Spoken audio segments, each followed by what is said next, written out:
Hi everyone. So today we have a Mul-t-lock Junior, which is a dimple lock, and I'm going to do a quick overview of it before we go over to picking. So nothing too terribly complicated here.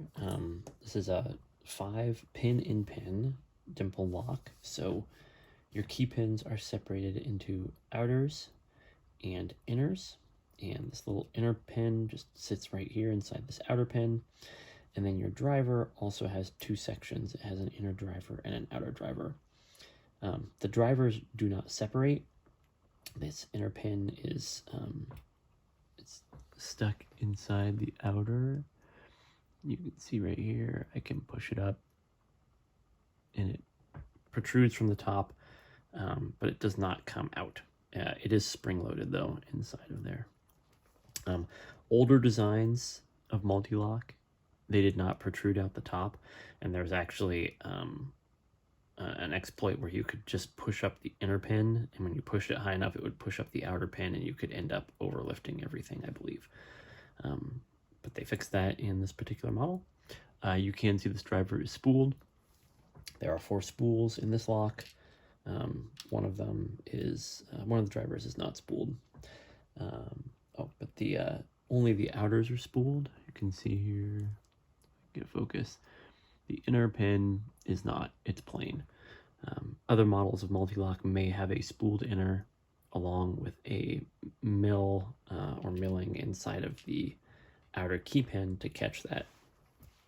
As far as the key pins go, so there's a couple torpedoes in here, you can see. So those are for overset traps, but most of them are plain, and I'm just gonna actually drop the inner in here so that you can see how that works.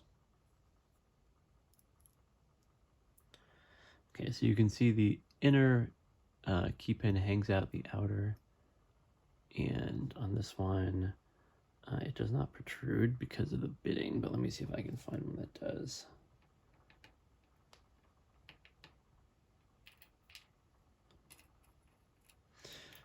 I think this one might, because it's a slightly shorter key pin.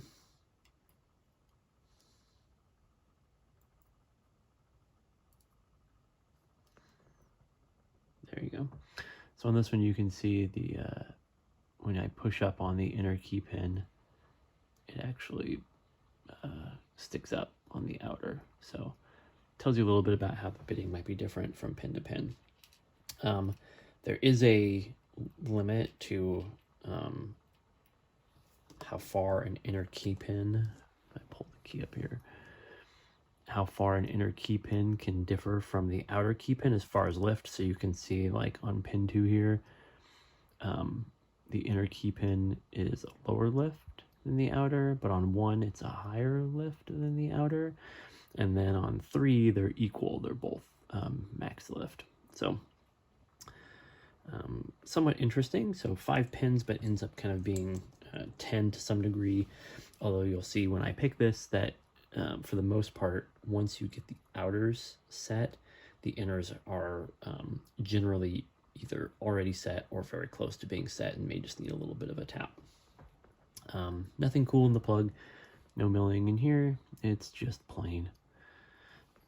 So this is kind of an intermediate level lock. For a lot of people, if you're in the US, this may be the first dimple lock you see or pick, but they are more common elsewhere.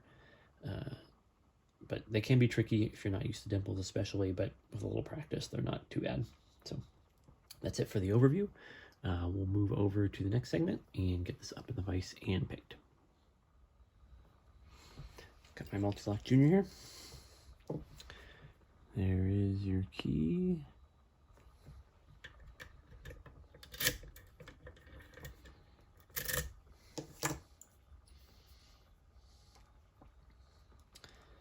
I'm gonna pick clockwise, and I'm gonna pick from the right hand side because there's plenty of space in here. All the outers are spools, so I am looking for spool feedback, which is false set, counter rotation, and then back into my false set.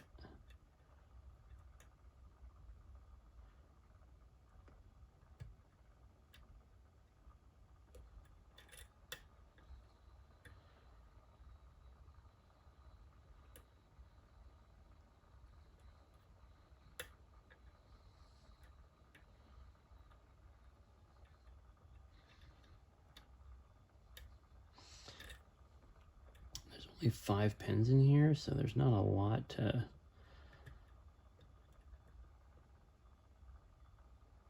jiggle test when I'm trying to figure out where I should be lifting next. Mul-t-locks, I like to pulse the tension over time because sometimes you inadvertently tap something up and it kind of hangs there, and if you just give it a little jiggle, it'll drop back down, just to prevent you from getting something weird stuck at the shear line, preventing you from turning. Sometimes that little jiggle is what helps you knock something loose and get the lock to the next stage.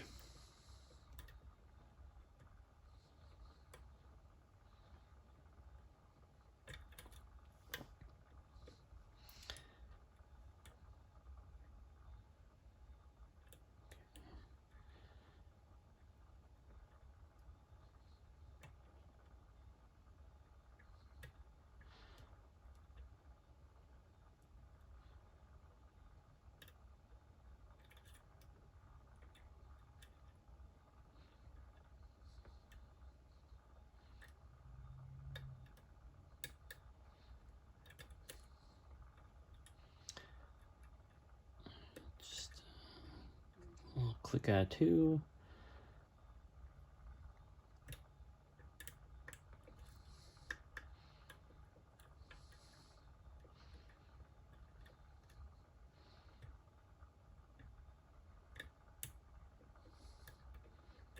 Okay, so right there, hopefully you can see that I got a much deeper false set.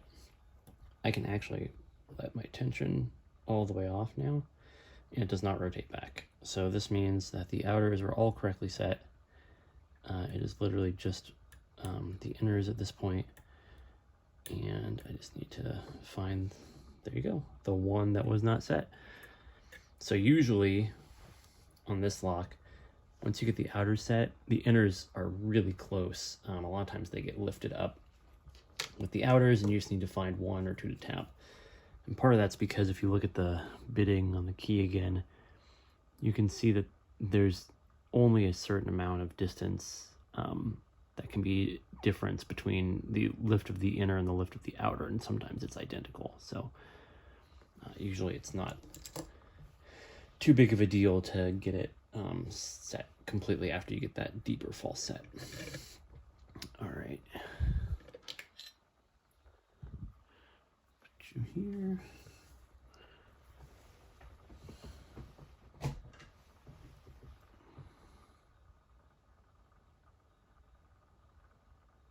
Zoom out a little while I get this gutted.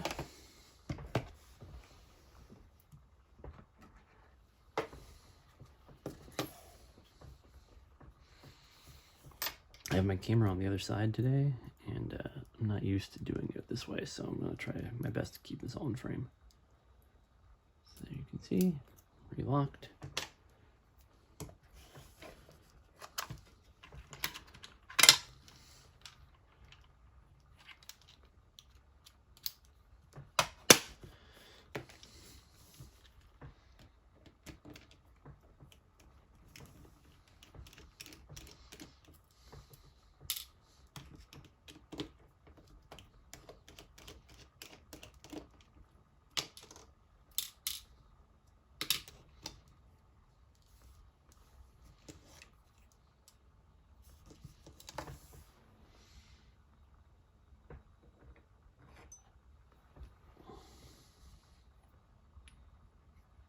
Should fit. Okay.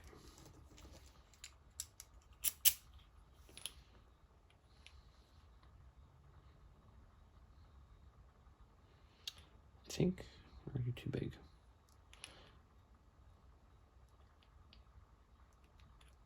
No. So here's the interesting thing, is when you have the cam off of this, you can actually push the key too far, and then it's like the lock is not actually open with the key in there. See, so I can only turn it if the key is not sticking out of the cam, which is kind of interesting.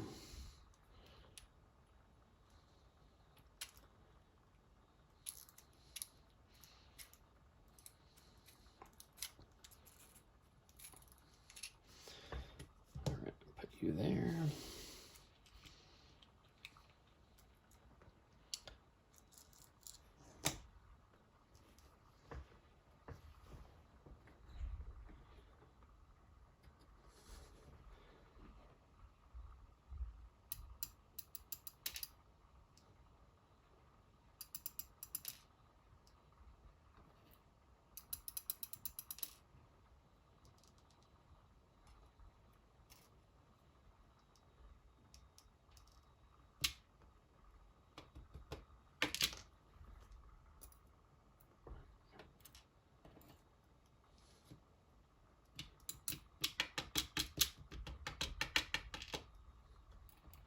It's 3.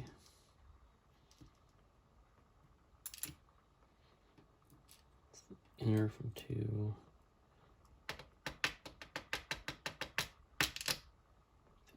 Outer from 2.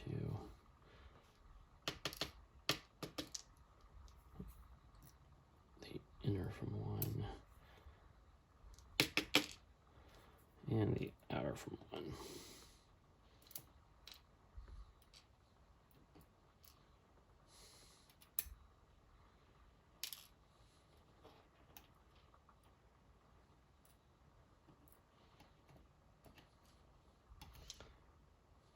Alright, so there's my inner and outer pins separated.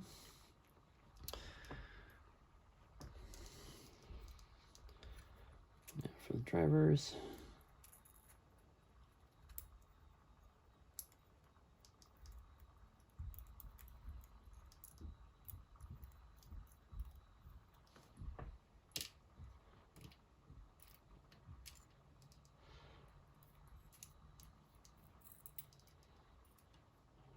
One,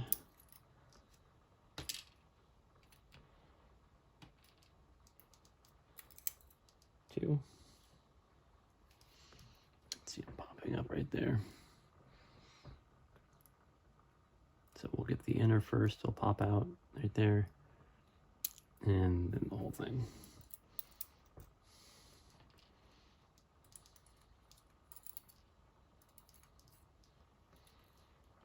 Three.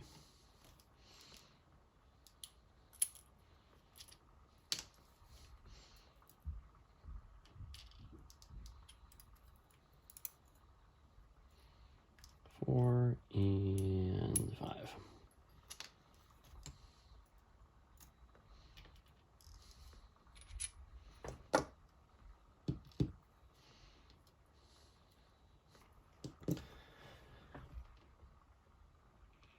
Let's zoom in here.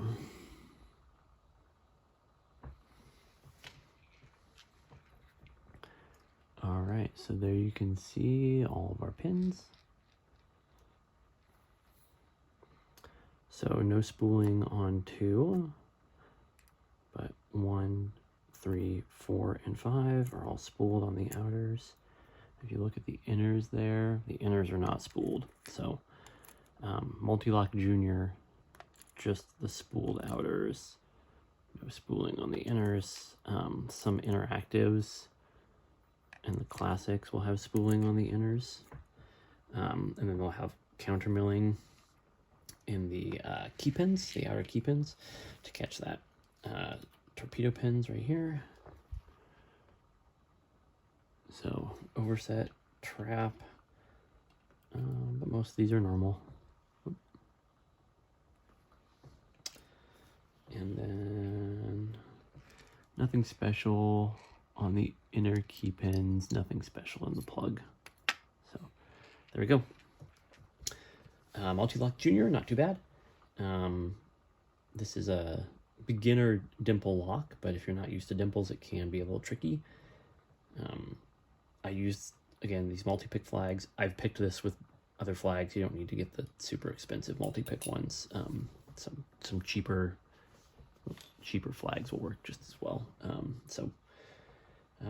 Good intro dimple lock for sure. Not too expensive and not too terribly difficult to pick once you've gotten a little practice with it. All right, there we go. Mul-t-lock Junior, picked and good. Thank you.